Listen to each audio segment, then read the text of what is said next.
Good morning, dear students of class 8. I hope you all are doing well. So, yesterday we had our chapter test on the lesson resources, and I'm very happy to see that most of the students have done really well. And there are also few students who could not appear for the exams.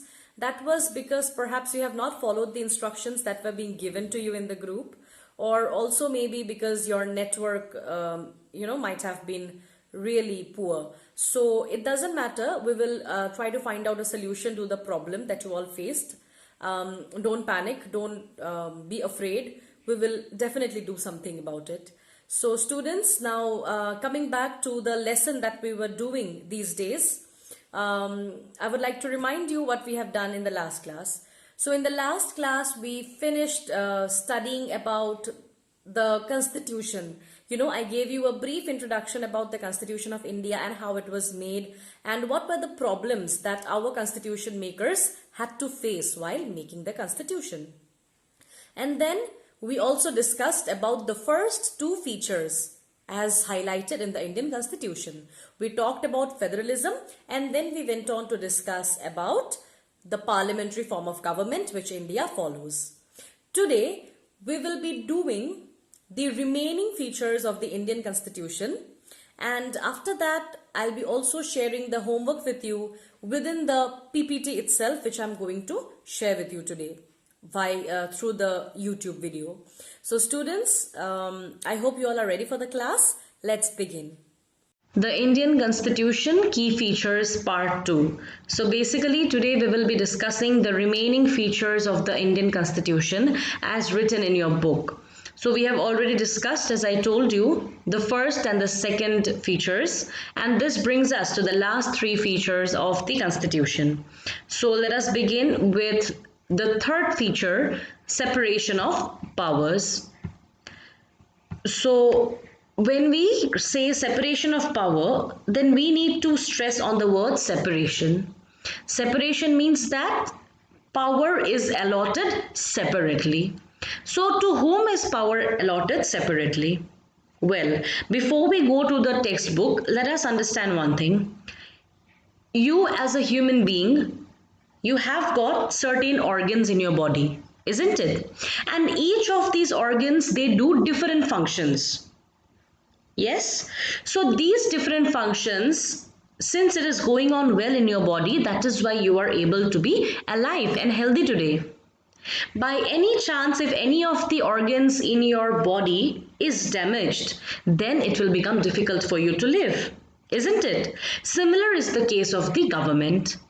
So in the government, especially I'm talking about India in this context. So in the Indian government, there are three main organs. Okay, the organs are legislature, executive and judiciary. And each of these three organs have got different functions to do. So the legislature, they make the laws. All right, legislature is the law-making body, and who makes the law? Those people whom we have elected during elections, so that they can take decisions and make laws on our behalf. So this is legislature. The next important organ is the executive. So executive means that group of people whose task is to implement or exercise the laws which are made by the legislature so that the country is run in a proper manner. Like we have the Prime Minister, we have the Council of Ministers and so on. Then comes judiciary. Judiciary means the court. The court which is responsible for giving justice to the people, for ensuring that all the people are treated equally in the country. So all these three organs, as you can see, they are all separate from each other and they all have got their own specific functions to perform. And these functions are given to these organs by our very own Constitution. So since these three organs, they have got powers of their own, functions of their own, so at times there may be a chance of misusing their power.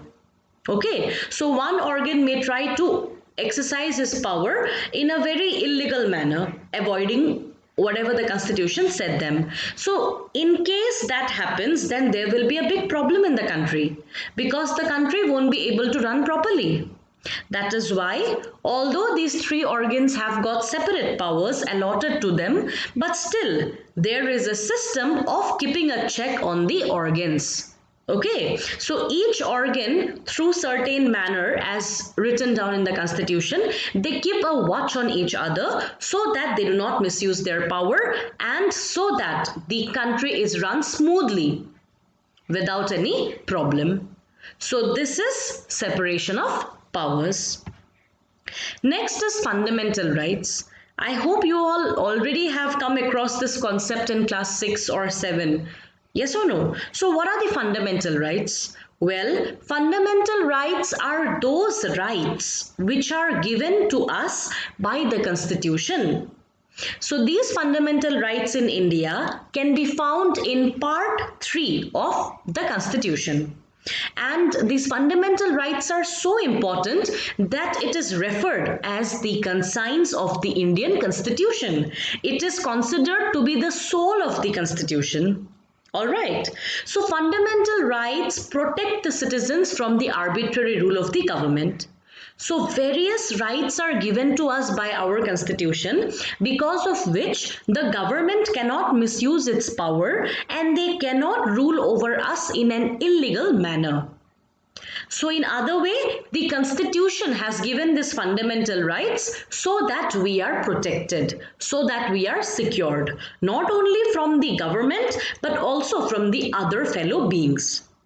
Clear? So by any chance if the fundamental right is violated, then what happens? Then we will be punished by the judiciary, or in other words, we will be punished by the courts.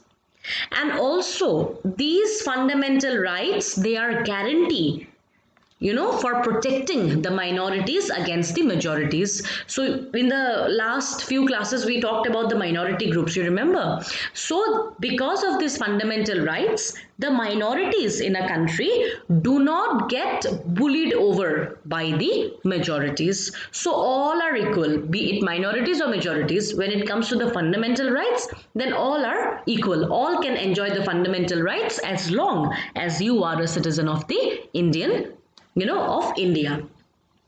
So Dr. B.R. Ambedkar said that the fundamental rights is the most important part of the Indian Constitution. And that is why he said that there are two objectives as to why the fundamental rights are said to be important. He said that the first objective behind including the fundamental rights in the Constitution is that every citizen must be in a position to claim those rights. That means if you are a citizen, then you should have the platform. You should be in a position to ensure that you are following those rights. So in short, you should be aware. Okay, then number 2, there must be binding upon every authority that has got the power to make laws. That means these fundamental rights are not only meant for the citizens, but it is also meant for the authority, for the people who are in power who make laws. Whenever they make law, they have to keep in mind about the fundamental rights. A law made by our representatives cannot be against us. It should be made in such a way so that it does not harm our fundamental rights. So now let us move on to the various fundamental rights that have been guaranteed to us by the Indian Constitution. So at the very beginning when the Constitution was framed, then we were given a total of 7 fundamental rights. But later, right to property was removed from the list. That is why we are left with only 6 fundamental rights today. And these rights are very important for our well-being as citizens of the country. So the first fundamental right that is reflected in the Constitution is right to equality. Right to equality means that all Indian citizens are equal in the eyes of law.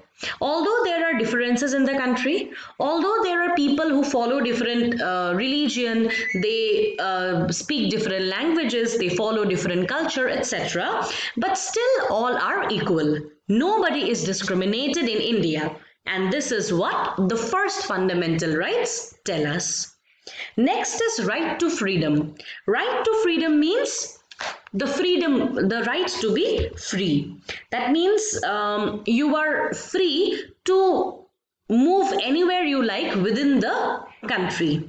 Okay, then you are free to speak something against the government if you feel that the government is doing something wrong. It means that you are free to give your opinion.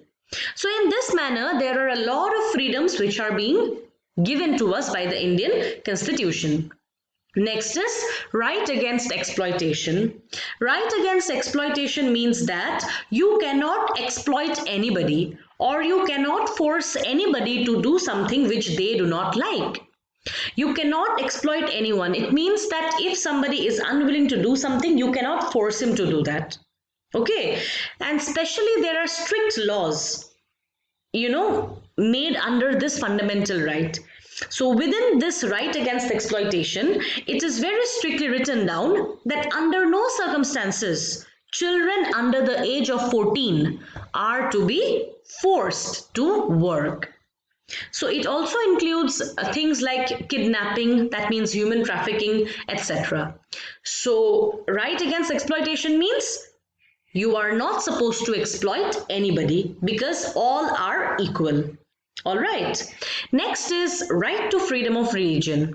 It means that you are free to choose your religion. You are free to profess and propagate your religion. You can practice your religion as you want. In India, there is no Hindu, no Muslim, no Christian who is given majority, importance. All the religion is equal as far as the Constitution states. And that is also practiced in India. We will come to this later when we discuss about the last feature of the Indian Constitution. The fifth is cultural and educational rights. It means that all religions, all minorities, all linguistic groups, they can have their own educational institutions if they want to. So there are many minority groups who feel that their language or their tradition is being, diminished. So they feel that now it needs to be preserved. That is why there is a provision by the Indian Constitution which states that the minorities, they can make educational institutions and promote their language. Okay, and everybody, all the children who are within the age group of 14 years, they are supposed to get free and compulsory basic education. All right. Then the last one is right to constitutional remedies. It means that it allows citizens to go to the court if they feel that their fundamental rights are violated. Okay, so if the government tries to make certain law which goes against the fundamental rights of the citizens, then they can go and file a complaint against the government, and this matter will be looked after by the High Court and the Supreme Court. So these are the 6 fundamental rights. You will get a description on these 6 fundamental rights in your textbook in page number 14. So once this PPT is over, please make sure that you go through all these 6 fundamental rights as given in page number 14 in a blue box. So this is fundamental rights. Now, along with fundamental rights, there is also another section in the Constitution which is called as the Directive Principles of State Policy. So Directive Principles of State Policy are highlighted in Part 4 of the Indian Constitution. Just after the fundamental rights, we find the Directive Principles in the Constitution. So these principles, which are designed by our leaders, they ensure that by following these principles, there can be social and economic changes in the country. So the various directive principles as given in the in the Constitution, they act as a guide for the government so that the government can work for the welfare of the nation and for the well-being of all the citizens. So although we will not discuss directive principles in details here, but in the coming classes of your political science class, we will be discussing more on directive principles. But as of now, you just need to remember that after fundamental rights, there is another part, part 4, where we have the directive principles of state policy, and these principles enable the government to carry on their work smoothly, and also they give the government certain guidelines through which they can work for the well-being of the country as a whole. So now this brings us to the last feature as provided by our Indian Constitution, and that is secularism. So secularism is nothing but it is a belief that no religion should be considered to be superior to any other religion. Okay, so in other words, a secular state, it does not promote any one religion. Take the example of India. Our country is a secular state, is a secular country. Do you know why? Because here it doesn't matter whether you are a Hindu or a Muslim, a Christian, Sikh, whatever religion you practice, you are equal under the eyes of law, as I already told you. And there is no state religion. No state religion means that the government does not support any one religion or does not give importance to only one religion.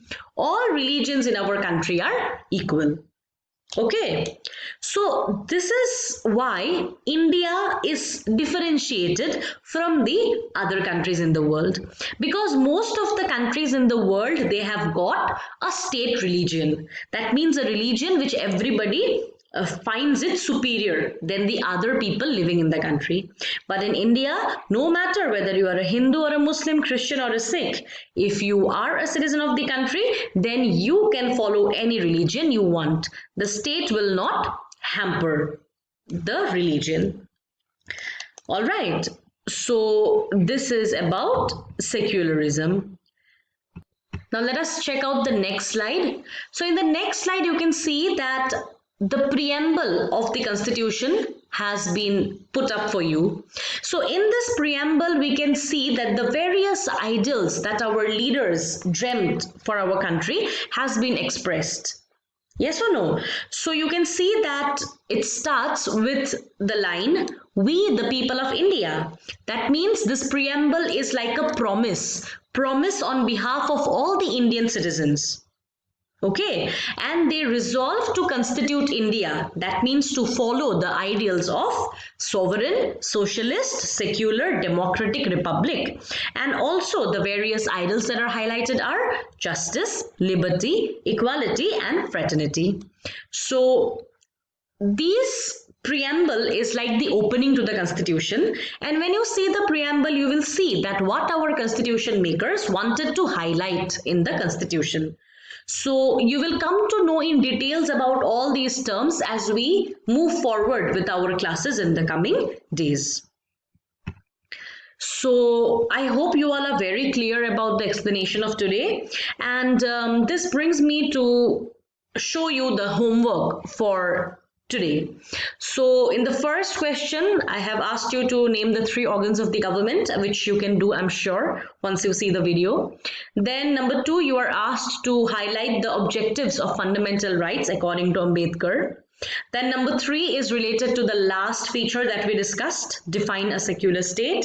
And lastly, there is a question on directive principles of state policy, which you can answer for just 1 or 2 marks.